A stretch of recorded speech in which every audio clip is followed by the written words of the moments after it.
BSN adalah rakan delima KPM bermula 15 Mei 2024 dan merupakan satu-satunya bank yang telah berkolaborasi dalam inisiatif pembelajaran digital.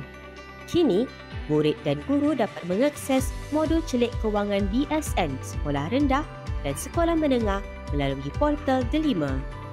Modul celik kewangan BSN telah dilancarkan oleh YB Fadlina Siddiq pada bulan Oktober 2023.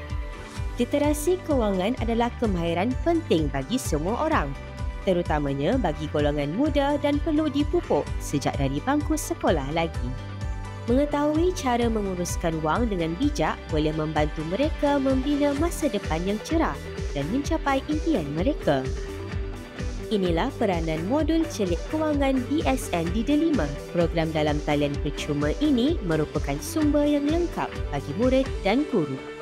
Murid boleh mengakses modul celik kewangan BSN pada bila-bila masa dan di mana sahaja.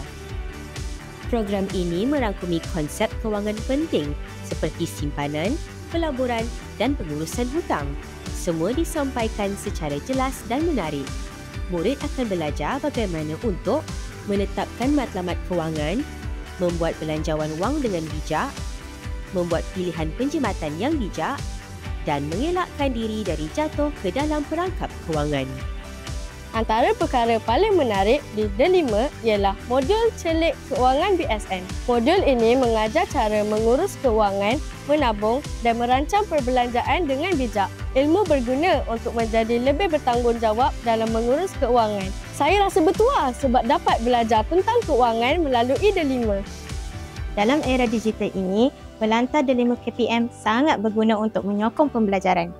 Dalam Delima, saya dapat mengakses pelbagai bahan sumber digital terkini, memudahkan penyediaan bahan pengajaran yang lebih menarik. Platform ini juga mudah diakses di mana sahaja, menjadikan pengajaran lebih fleksibel dan efisien. Guru-guru juga boleh menggunakan modul celik kewangan BSN untuk memperkayakan pengajaran di dalam kelas atau aktiviti kokurikulum sekolah. Program ini menyediakan bahan-bahan lengkap termasuklah modul interaktif, kuis dan pelbagai aktiviti lain. Murid akan mendapat badge dan sijil apabila aktiviti telah lengkap. Apa tunggu lagi?